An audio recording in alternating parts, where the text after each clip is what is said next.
Good morning, everyone. I'm Daniel Drake. And I'm Alicia Burke. Welcome to Long Beach Local News' weekly update. Please feel free to join our live chat and let us know your questions. We'll try our best to address as many as we can throughout the show. We begin with breaking news. LBPD is seeking the public help in locating a sexual assault suspect. Police were dispatched to two separate incidents involving the suspect about 15 minutes apart, late August 11th and into August 12th.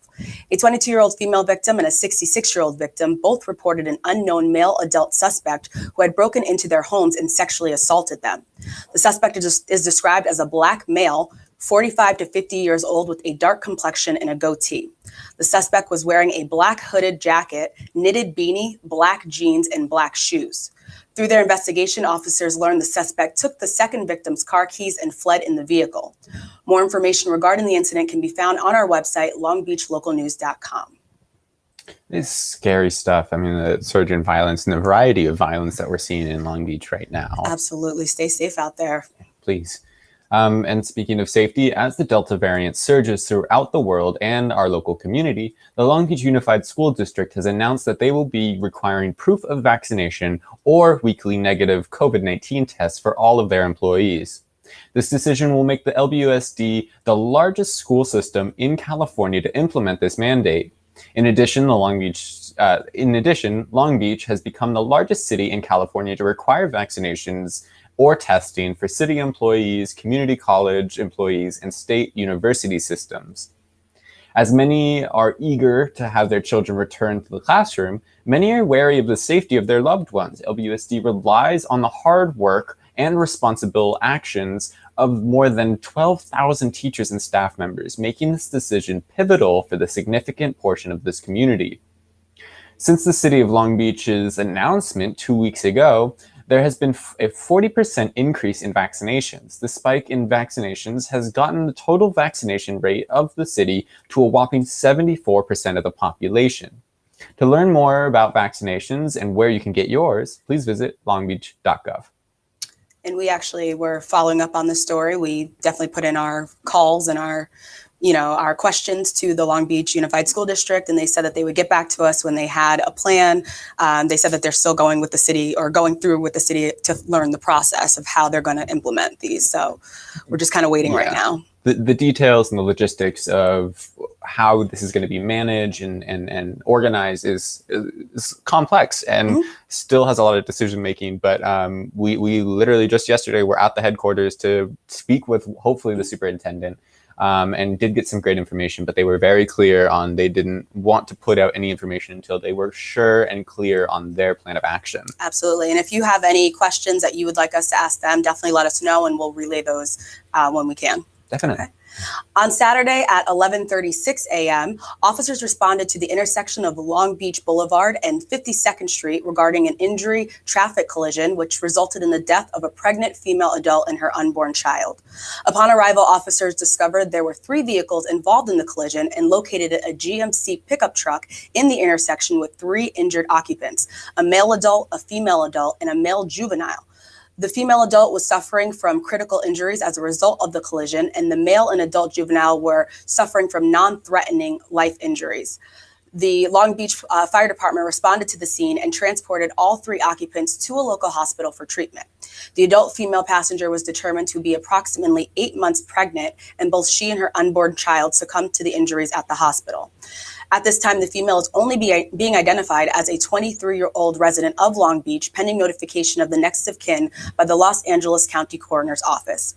The driver of the GMC was identified as Miguel Larios, a 26-year-old resident of Long Beach. He was arrested and booked for 2 counts of gross vehicular manslaughter while intoxicated, 1 count of driving under the influence, and 1 count of child endangerment.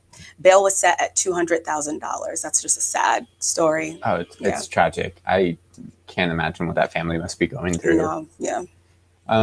But in other news, the Long Beach Police Department is investigating an officer-involved shooting that resulted in the critical injury of an armed suspect who is believed to be involved in an armed robbery and pursuit in the city of Signal Hill. On August 8, 2021, at approximately 10:43 p.m., the Signal Hill Police Department received a call regarding an armed robbery at the grocery store in the 1600 block of East Willow Street. A Signal Hill police officer arrived on scene, and community members began pointing at a vehicle that was driving out of the grocery store parking lot. Officers attempted to contact the driver of the vehicle, a silver 2020 Honda Accord, but the suspect fled from the scene, and Signal Hill police officers initiated a vehicle pursuit. The suspect then crashed into another vehicle and fled on foot. Officers then contacted the suspect again and noticed a firearm in the suspect's front right hand pocket. The suspect was then transported to a local hospital in critical condition after the officers had fired. Additionally, detectives later learned that the 2020 Honda Accord had been stolen earlier that day out of their jurisdiction.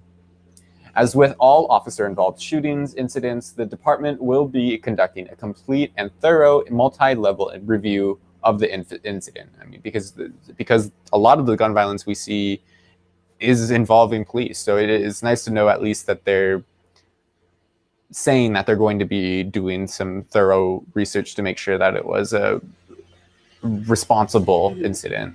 Absolutely. So, I mean, there's been a lot of negativity. I can't get that word out. In the news lately, and we can kind of maybe say it's because of Friday the 13th, because today is Friday the 13th. So that negativity, though, we are trying to switch it around and make it a positive, because today, as most people on Friday the 13th, they usually try and steer clear of black cats, cracks on the sidewalk, or other objects that may cause a lifetime of bad luck. But thanks to the tattoo world and social media, the once unluckiest day of the year has been rebranded as the perfect day to score a new tattoo. It's $13 tattoos on Friday the 13th, and the new trend is becoming more and more popular.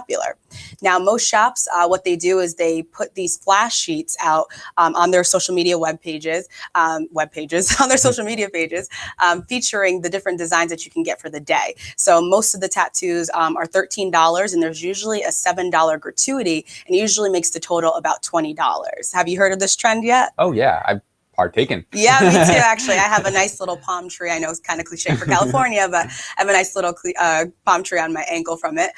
So basically what this trend is, it's the Friday the 13th. It started off, which we did some research. Oliver Peck, who is a famed tattoo artist, who some of you guys might know from Ink Masters. He was actually a judge, and he also owns the shop you got tattooed at in Dallas. Yeah. So that's Elm Street, I believe. Elm Street tattoo? Yeah, actually, Peck is the one who gave me my first and only Friday the 13th tattoo. Awesome.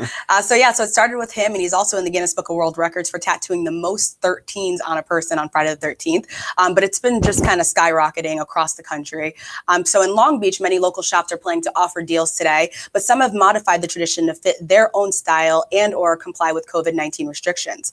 We spoke with Paper Crane Tattoo, located at 530 East Broadway, who they couldn't confirm the other day. They were kind of just trying to get everything together, but their exact plans. But they said that they plan to post exclusive pieces available by appointment only, and will probably only offer sessions to the first 13 people who book. And now Port City Tattoo, located at 4290 Outer Traffic Circle, will have exclusive designs, which you can kind of see we're posting up now. They have designs that are available ranging from prices to from $60 to $200, and they'll take people on a first come, first serve basis. However, tattoo artists will only be tattooing arms and legs. Obviously, they don't want to do a full piece for $13 or anything less than that. So each shop will have their own twist, and those interested are encouraged to visit their favorite shops on their social media pages for specific details. And also, this is the only Friday the 13th of the year, so let's make the most of it. Go get tattooed. And I mean, it's a strong Long Beach tradition. I mean, we actually have the oldest tattoo shop in the country. Oh yeah, Outer Limits. Yes. Outer Limits, yes. And it's down off of Ocean, I believe. Absolutely. Which is just a really cool little tidbit about Long Beach. We have something significant to the whole country. And they're actually not participating. I did call them. They're not participating in the $13 tattoo, but they are by appointment only right now, and they are open after the pandemic has reopened. They're back. Yeah, so something to check out. But in other news, LBCC is celebrating their Olympic gold-winning coach, Chris Odin. During the last weekend of the Tokyo Olympic Games, Odin helped the United States water polo women's senior national team make history as they secured a 6th Olympic medal and 3rd straight gold. Coach Odin, a 2-time Olympian and former team captain of the United States men's water polo senior national team from 1993 to 2000, has served as associate assistant coach to the women's senior national team since 2003. while also serving as head coach of the LBCC water polo and swimming programs since 2000.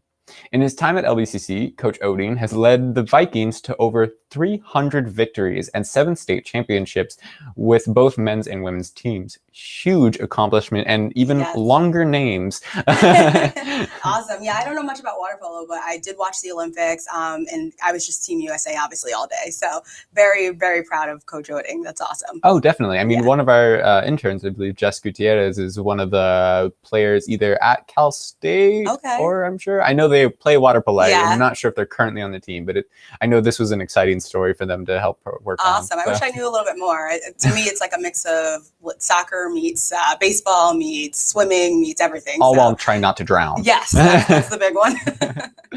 But let us know what's going on in your area. If you see any news in your neighborhood, call or text us at 562-653-NEWS. That's 562-653-6397. Thank you for watching. Please stay safe and enjoy your weekend. Don't forget to tune in next Friday to find out what's new in Long Beach, from local attractions to breaking news. I'm Alicia Burke. And I'm Daniel Drake. This has been your weekly update with Long Beach Local News.